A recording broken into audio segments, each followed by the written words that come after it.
This is The Dragon's Roar by Priestess of Groove, narrated by RileyRoxx. Chapter 54, Aemon 18. There was a palpable air of excitement when Aemon stood at the entrance, ready to break his fast with the Starks that day. But judging by the strained expressions, there was an underlying air of guilt. His uncle was all smiles, though it did not reach his eyes. His cousin Rob was sitting restless in his seat, like he was a boy no more than 5, his expressions in a constant transition of delight to sadness. Sansa wore a restrained smile, though there appeared to be moisture in her eyes. Arya looked downright sullen. Theon also appeared confused about how he should be feeling. Lord Robb Stark was marrying Lady Margaery Tyrell. Yet, just a few days earlier, a raven from the north had arrived bearing the solemn news that Bran had taken a blow to the head and lay unconscious in his bed.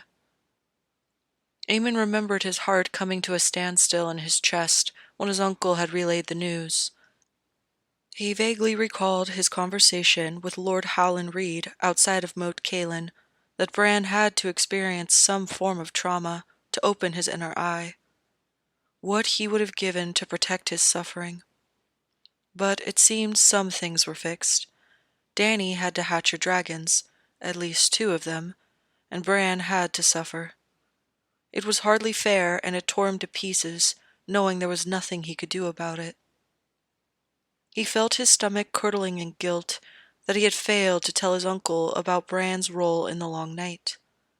It had pained him to gloss over the truth in front of the weirwood, but he knew that his uncle and every single one of his cousins would fight against fate if they knew what it had in store for Bran. They couldn't afford delays. A time would come when Bran would have to make the journey north of the Wall to become the Three-Eyed Raven. They had failed to adequately protect Bran in the time before, the Whites having overrun them before they could extract Bran. That was when Aemon knew they had lost their war against the Long Night. All the following skirmishes had simply been a prolonging of the inevitable. "We had won in the end. There was always hope," he thought. Apparently, that win hadn't been good enough for the gods, and now he and Jaime were being made to suffer again. A rare anger swept through him at the injustice of it all, but he quickly smothered it. What's done is done. Now maybe Jaime and I need not suffer so much. But the wait for both of their lovers seemed interminable, and he couldn't imagine Jaime waiting an extra 15 years to be with Brienne. All in all, he had been back for less than a year, and he was already fetching Daenerys. He just needed to be patient. When he swept into the room, his stride was purposeful and energetic. He smiled broadly at Robb and clapped him on the shoulder. "Have you got the vows memorized, cousin? I would hate to think you taint your wedding with a misstep," Aemon teased. Robb playfully glared at him. "I've only been reciting them for an hour every day, but thank you for putting the fear of the 7 into me. I doubt you'd be the first to flub his vows during the ceremony. Just don't get lost in her eyes. I don't know if we'll be able to fetch you." "You can't. I have already been lost," Robb replied, smirking at him. He chuckled and sat down, trying to quash the feelings of uneasiness in his gut. It had been merely 2 weeks prior when Lady Margaery had come to him beneath the weirwood with mischief on her mind. Jaime had warned him about this. The Tyrells appeared to be under the mistaken impression that their treasured flower was owed the position of queen, and they were willing to stoop to whoring her out to him to achieve it. The thought caused his lip to curl in disgust, and he tried to keep his expression placid and even. Were he a lesser man who had not yet met his love, he could see himself falling for her, though he felt that she would have her work cut out for her. As sweet as she seemed, he felt her cheer and constant frivolity would chafe against his stolid and grim countenance. After having survived at the wall for so long, he was too gruff and cold for the likes of someone like her. It was a shame that she was trained to want power, regardless of the man holding it. Just from the little bit he'd heard from Jamie, that lust for power had been her and her entire family's downfall, as it had been for Cersei. Unlike Cersei, though, Lady Marjorie was not so consumed by that desire that she had disregarded all others. At the very least, his rejection of her advances had made it clear that he was not receptive. He hoped it was also clear that he would not be afraid to suspend her betrothal to his cousin if her inconsiderate behavior continued. Based on what his cousins had told him, Lady Marjorie appeared unfazed, but he had not seen her hovering nearby at all. Perhaps it was foolish to think she'd given up, but unless she wanted a distasteful reputation, then she would govern her interactions with him more carefully from here on out. For all her pretty words and bounding joy, she was not as witless as she pretended. Would the Tyrells poison Robb to get her out of the betrothal? He pondered. But then, what would that gain them? Lady Olenna had poisoned Joffrey because he was a horrid person, and the Lannisters still desperately needed the resources that the Reach was providing, that a betrothal to the next king was brokered almost immediately. However, he was not leaning on the Tyrells for their resources any more than the rest of the kingdoms. They couldn't honestly expect him to just suddenly marry Lady Marjorie if Robb died. Could they?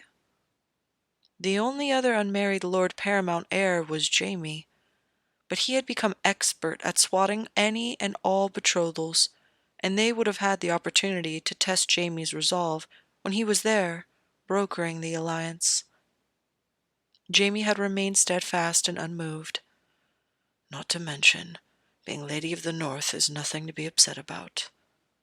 The North made up half of the 7 kingdoms by itself. Aemon had a feeling his nerves would only settle when Robb and Lady Marjorie were safely bedded for the night. He silently cursed the Tyrells for their devious ways when he should be focusing on the negotiations with Dorne. He was leaving with the tide on the morn. Just before leaving for the Sept of Baelor, Aemon walked to the Maiden Vault, tailed by Sir Preston Greenfield and the Hound. When he knocked on the door, one of Lady Marjorie's cousins answered, and squeaked like a mouse upon seeing him. Would it be possible to speak with Lady Marjorie? I promise. It'll take but a moment. Of course, Your Grace, the young lady said, and dashed off to speak with her cousins. Lady Marjorie appeared at the door, smiling brightly, already outfitted in a gown of shimmering green with gold trimming that left her shoulders bare. He could only imagine the flabbergast on Robb's face when he saw her. To what do I owe this visit, Your Grace? She asked, and he thought he saw apprehension in her eyes as she studied him. I wanted to wish you well on your wedding day, Lady Marjorie. Now, I understand that the bedding ceremony is traditional. However, if you at all feel uncomfortable with it, I would be more than willing to suspend it on your behalf. Just say the word. Her expression softened, and she considered him with a genuinely warm smile. I am flattered that you would be so considerate, but I've been expecting the bedding ceremony my whole life. I would hate to ruin all the fun. Aemon nodded and smiled. As you wish, my lady. I look forward to calling you cousin. There was understanding and perhaps a little sadness in her eyes as she nodded, but Aemon felt more confident about the situation as he walked to mount his horse. She did appear resigned to marrying Robb Stark. He hoped that wouldn't cast a pall on their marriage, but he knew it was rare already to marry for love, or even to find it. He prayed that she and Robb could find happiness, just as Uncle Ned and Lady Catelyn had. When he stepped out into the courtyard to join the Stark party, he was surprised to find Jaime there standing with his horse, a placid expression on his face. It had been a few days since he had broken down from the news of his son being born. He still didn't look quite himself. There was a bleak look in his eyes, and he barely spoke beyond what was necessary. He had heard that Lady Brienne had stayed for at least an hour, and Lord Geryon contributed to her presence as the main reason for Jaime's recovery. He had hoped that the two had found comfort in one another. "You're not going with the Lannister party?" "I'm your hand," Jaime stated baldly. "I have no desire to stand with my father for the ceremony." Aemon gave him a sympathetic look. He hadn't had any personal encounters with Lord Tywin since their meeting in the tent before the negotiations with Renly. He had seen him at court on occasion, and he had noticed the way his eyes followed him, like a lion sizing up its prey. The man was always finely dressed with a severe expression. He couldn't imagine having one like him for a father, and secretly pitied Jaime for his undoubtedly fraught upbringing. He didn't want to think about the earful Jaime was getting about not marrying as well. The council was enough of a hindrance. He would loathe a man like Tywin Lannister breathing down his neck about it. He looked askance at Jaime for a moment, trying to be discreet, but there was no mistaking the uneasiness on his face. While Jaime hadn't looked any more tired or harried than usual, he thought his face looked a bit thin. Being hand to the king was clearly not doing Jaime any favors, on top of his other troubles. A son. Jaime has a bastard son. Aemon wasn't sure what to think of the news, other than pitying his friend. Jaime had tried so hard to ensure he fathered no bastards, and yet it was another thing that Cersei had robbed him of. Not for the first time, he wished he could offer more than empty words, but knew that Jaime would just push the gesture away. "The party is ready, Your Grace," his uncle announced, riding up beside him. Ned and Jaime curtly nodded at each other, but otherwise remained silent. Aemon smiled lightly at their attempts at being cordial. It had pleased him to no end when he'd heard from his uncle that Jaime had given him his sympathies for Bran's ill health.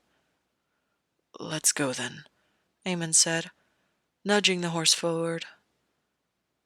The small folk were roaring with excitement. The gold cloaks were forced to carve a path through the crowd to the Sept of Baelor. In all his years at Winterfell, he had never attended an event so large. At best, his uncle held a feast to welcome the new season when it had arrived, distinctly remembering the first spring and summer feasts. As with every notable feast, he tried to sit with his cousins, but Lady Stark insisted that he sit with the soldiers. He assumed it scandalized her, thinking about what the visiting nobility would think of a bastard mingling among the trueborn.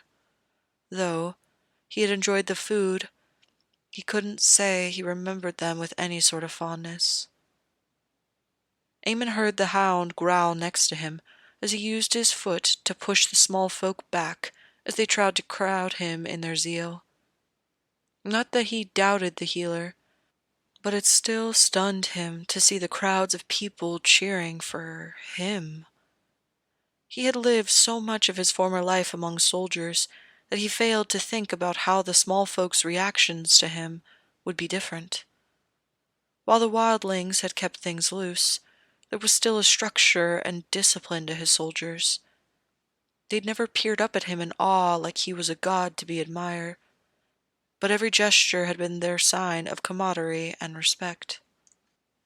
He felt a smack at his elbow, and he turned to see Jaime glaring at him before he abruptly sat up straight. Aemon mimicked him, and Jaime nodded in satisfaction. He felt a surge of envy at Jaime's collected demeanor, appearing unruffled and statuesque among the seething masses. "He's always so confident and untouchable." Similar to Lord Tywin, dressed in his Lannister finery and standing in his tent. He couldn't help but think of how kingly Jaime appeared next to him. Not for the first time did he thank the old gods for the lessons that Jaime had taught him during his brief tenure as his squire about the best way to carry himself. He wondered then if Jaime had been preparing him to be a knight or a king. His eyes widened as they approached the sept. It was the largest structure in this district, something not easily missed, and yet it had not appeared half as impressive from the Red Keep as it did now. The towers at the corners supported the square sides and framed the dome in a way that suggested it was the home of the Seven, fit only for gods. He particularly liked the stonework, marveling at the marble statues. Vines and leaves wrapped around the statues and the pillars, which one could mistaken for being real, were it not for their marble white color. Other broad arches of stone arced across the windows, joining together into pointed tips, giving the building a certain severity that made him think of his Uncle Ned's sternness. That any human could have wrought such beauty from stone is remarkable, he thought, before he was nudged again by Jaime, and once again forced himself into a mask of stolidity. They dismounted at the bottom of the stairs. The Goldcloaks and Winterfell soldiers had carved out a space in front of the sept for the nobility to arrive in peace. "You look ready to join the faith of the Seven," Jaime leaned in to mutter at him. Aemon smothered a smile. "I can marvel at its splendor, but I doubt the presence of the Seven is any stronger here than it is in any godswood." Jaime snorted, and Aemon's smile became bleak. His hand had made it clear to him that, no matter his heavenly allegiances, he would have to be seen practicing the faith of the Seven. He and Daenerys would be married there too, since few worshippers of the old gods lived in King's Landing. Their mystique and otherworldly nature still bred confusion and fear among the southern folk. The inside was just as captivating, with a floor pattern of a beautiful star that connected to the massive idols of the Seven together. They towered above him as he walked in, and he shivered, finding their wide, blank stone eyes unnerving. Wow! Robb was next to him, staring up, equally awed. "Who would think to make such monuments?" He nodded in vague agreement. It took time to get situated, but the king's guard all stood in their own row behind him. His uncle, Sansa, and Arya stood closest to the middle, and then Jaime stood on his other side at the far end. Much of the rest of the nobility in King's Landing began to fill in the space behind him. At one point, Tyrion passed him with an annoyed look on his face, and had a hurried, whispered conversation with his brother that apparently hadn't ended well. He likely had to stand with Jaime's father, since he was not part of either family. The Tyrells and their extended family filed up across the way. Lord Mace Tyrell was strutting, exactly like a rooster, and it took everything he had not to laugh at the display. Robb finally took his place on top of the dais, and then he heard the doors open to Lady Margaery. Next to him, he felt Jaime shift. While he had a placid look on his face, staring straight ahead, Aemon thought he saw a bead of sweat sliding down his temple. Jaime shifted his weight again, clenching and unclenching his fists. Aemon nudged him discreetly with his elbow and gave him a questioning look. Jaime peered into his eyes and then cast his eyes down and gave Aemon another meaningful look. What? He narrowed his eyes. His hand was trying to tell him something, and he had a feeling he would state his concerns outright, even in the middle of a wedding, if he thought it was important enough. But Jaime looked nervous, and, if he didn't know better, on the verge of panic. Jamie pointedly looked down at his feet again. Eamon gave the barest shake of his head.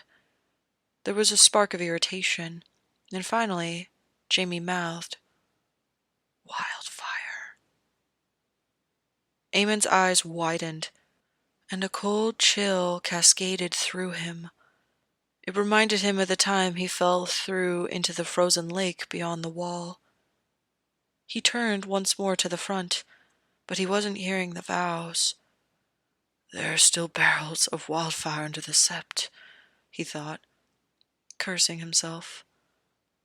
On top of everything else he'd had to worry about, the wildfire being present slipped his mind. They had to do something about it.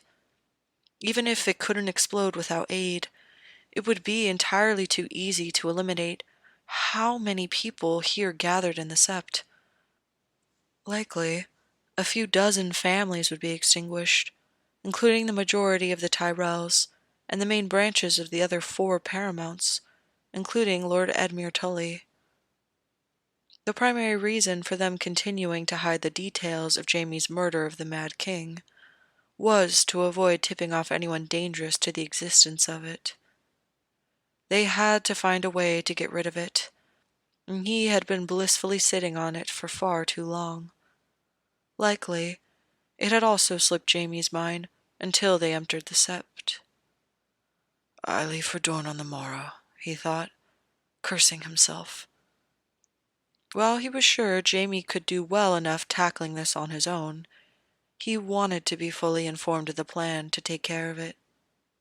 At this point, it could only ease his mind to know that they had a plan at all. He was so lost in his thoughts that he was only brought back to the ceremony by the applause as Robb gave Marjorie a chaste kiss. Both of them were beaming in their excitement at being married, but Robb gently picked up her cloak with the house sigil and folded it under an arm, and then offered his free one to Marjorie as they marched out. Eamon kept a measured pace as they walked out of the sept, the great doors seeming so far away. He only breathed as they stepped through into the light. "Is everything well, Your Grace?" his uncle said, frowning at him. "Fine, uncle. How did you find the ceremony? Hard to believe your firstborn is already married, I imagine."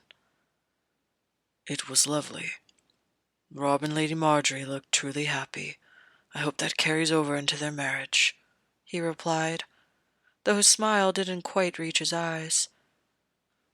"This day already had more promise for them than mine." "It turned out well for you. I think it will turn out well for them too," Eamon replied. He glanced back at Jamie, certain his mixed emotions were on his face. Now that they were back out in the sun, Jamie's face was schooled once more to cool pleasantness, though he remained silent for the duration of the horse ride back to the keep. The wedding feast was kept to a reasonable 7 courses, though Eamon felt that even that was excessive. Clearly, though, 7 was a number of great power for the religion, so he happily put up with it, chatting amicably with his family. He breathed a sigh of relief when the music started and Robb and Marjorie started dancing. His uncle left to have a chat with Lord Serwyn. Arya had been sent away to bed, but Sansa was on the floor, smiling as she danced with Dickon Tarly. As if they were thinking the same thing, he and Jamie immediately turned to one another. "We need to find a way to dispose of the wildfire. I will not have it continuing to sit under the city, where just anyone can find it and set it off." "I don't think we can. It's too dangerous to move, but something needs to be done about it," Jamie said, rubbing his forehead. "We leave the Pyromancers Guild out of this. We should keep this quiet. Even if no one set it off, the knowledge of its presence could start a riot. I was such a fool." "What? How were you a fool?" "I forgot all about it until I actually saw the sept, and then the memory came flooding back. That was dangerous.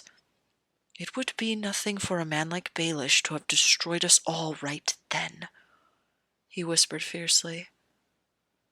Well then, consider me a fool right along with you, Eamon replied. Your antics were the only way I remembered. We've had a lot on our plates, Jamie. It's not like anything we've done has been lacking in urgency. It all needed to be done. So what do we do? Jamie shook his head. I have no idea. I don't know anything about this. Eamon pondered, tapping his foot against the floor. The new Grand Maester for the Red Keep had yet to arrive, so they weren't even sure he could be trusted yet.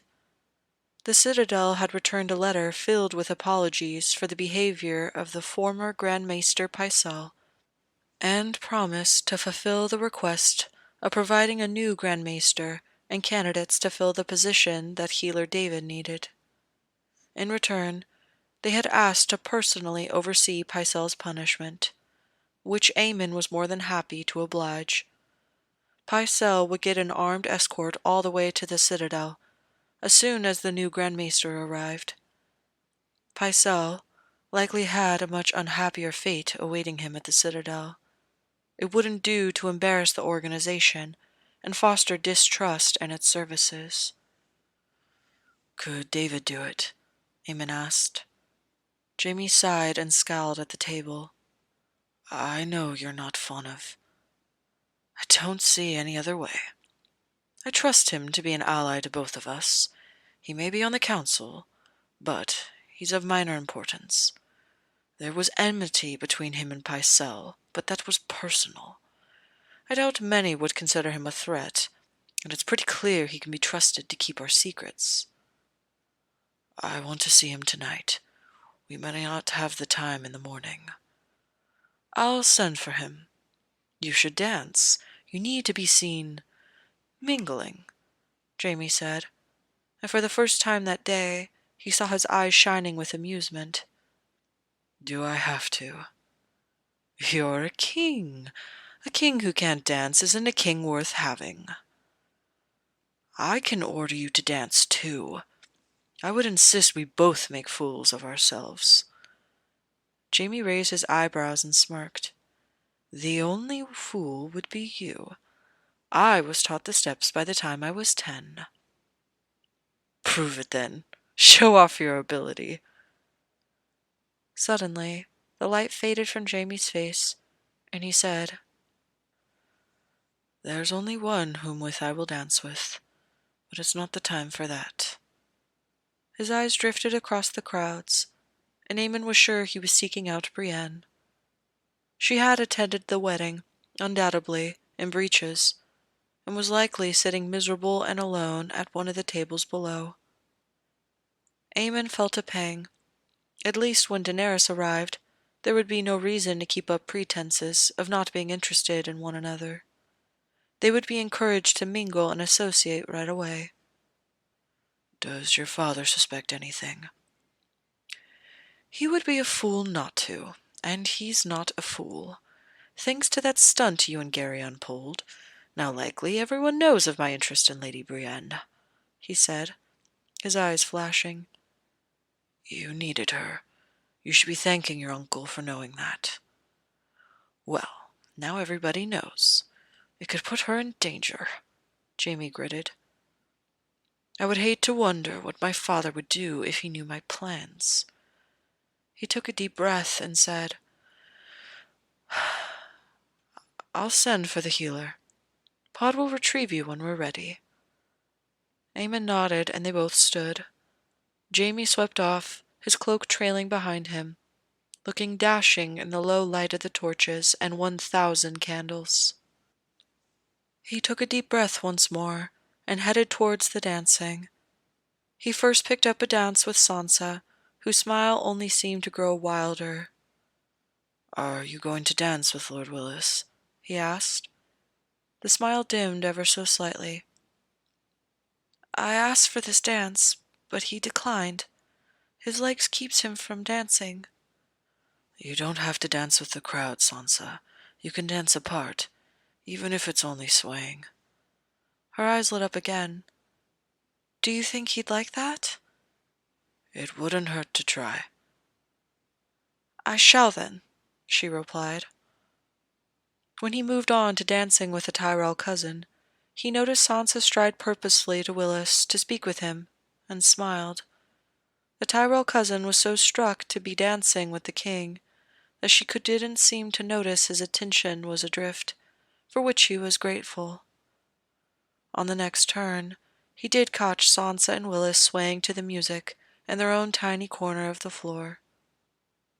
He picked up Lady Marjorie next. She was smiling and laughing without end. Studying her, he did think her happiness was genuine. She seemed pleased with the outcome after all, and he'd been able to breathe again when she and Robb were safely on their way to Winterfell.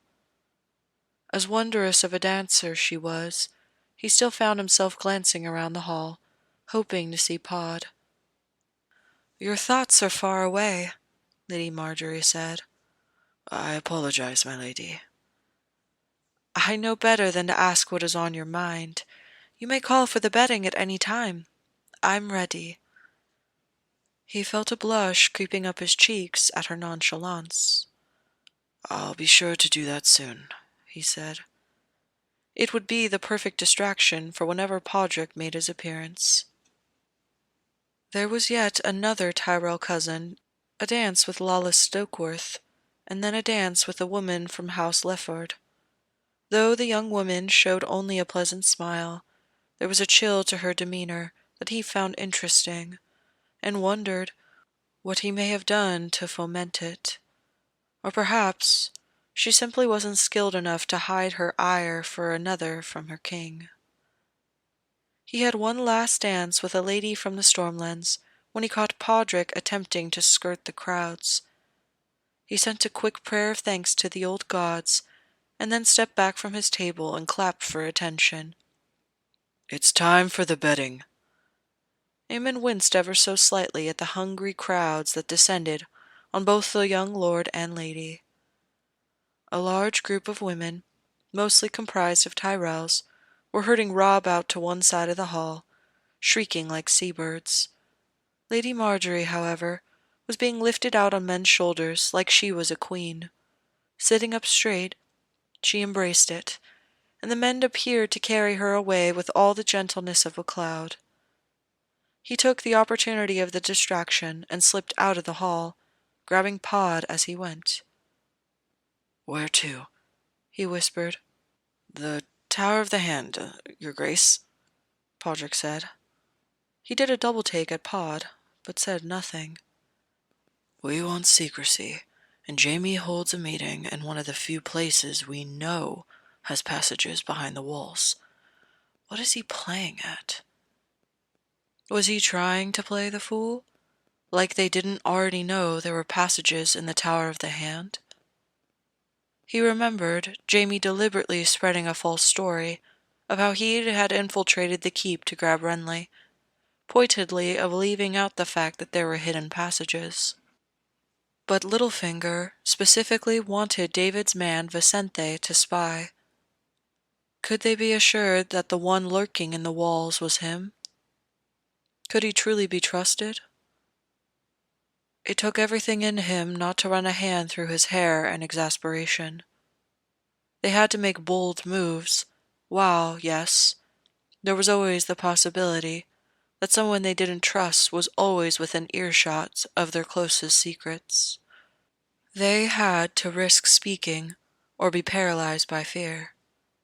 "I trust Jaime," he said to himself. His hand was not a fool like some still considered him to be.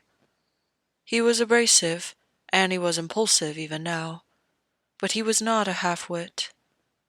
He knew what was at stake. He knew what could be lurking behind the walls in the tower. If there was one truth he could hold dear in the Red Keep that was unfailing, it was that Jaime Lannister was loyal to him.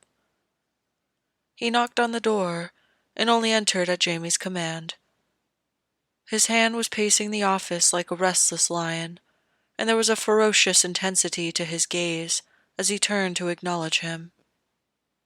It was the look Jamie got when he threw himself into an urgent problem.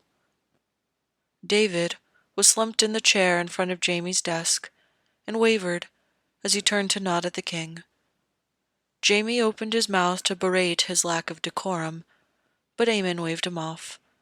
The healer's eyes were dim with sleep. His gray hair tousled, and he was wearing a gray gown, having clearly been dragged unceremoniously from his bed. Lord Jamie said this was important, David said, remaining seated, and he blinked slowly in the dim light. My rest is paramount. It takes more than a few potions to care for the citizens of King's Landing. Show some respect, Jamie hissed. Aemon felt a chill sweep him at the cold look David gave Jamie. Anyone else would cower in front of the Lion of Lannister, but that look reminded him distinctly of the look the Night King had on his face. He felt himself swallow his fear and willed himself not to cower. Are you familiar with wildfire? He asked, taking note of the way Jamie curled his fist, rushing to intervene before the healer was laid out cold for his disrespect. When David turned to him, that cold look was gone, and it was thoughtful. I've heard of it. It's an abominable substance. What of it? There are currently 12 caches of it hidden underneath King's Landing, Jamie growled. I know where it is, and where the others may as well. It needs to be disposed of. David's eyes widened in understanding and fear. But it can't be disposed of. Those fools of the Pyromancer's Guild made enough of it to destroy the city? Why? They did it at King Aerys II's command, Aemon replied. They were obeying a king who should have been disposed of long ago. May the Seven smite those fucking fools, David said, shaking his head. We need a way to dispose of it. I will not risk it being there to blow up, either me or the innocent. It must be destroyed. I know of no way to destroy it, David said, with a helpless shaking of his head. But you can make your medicines. Surely you could think of something that will destroy it. I think the best you can hope for is to neutralize it. Perhaps it can be mixed with something that will disable its explosive properties, David said, rubbing at his chin. Can you find that out? David froze. Me? Yes, this is urgent, and should be kept secret. That's why you're here. The healer stared. You wish for me to care for the people of King's Landing, train a bunch of new healers that are arriving any day now, and experiment with this. Jamie's face was thunder, and he seemed about ready to put him to the sword, but a glare from Aemon held his hand in place. Perhaps it was a mistake to trust in this man, who could stare down Jaime Lannister and speak to the king like an equal. But Aemon only insisted on decorum because it was expected of him. He didn't mind the facade being dropped for clandestine meetings. Time is of the essence, Aemon replied. I think you can agree that that is worth devoting some attention towards. There was a pause as David thought it over. Finally, with a resigned slump of his shoulders, he nodded. Very well. It'll be done. I'm gonna need some materials, not to mention the wildfire itself. You'll get that, Jaime growled. I will begin as soon as the materials are ready. Get to it, Jaime. I will, Your Grace, he replied with a curt nod.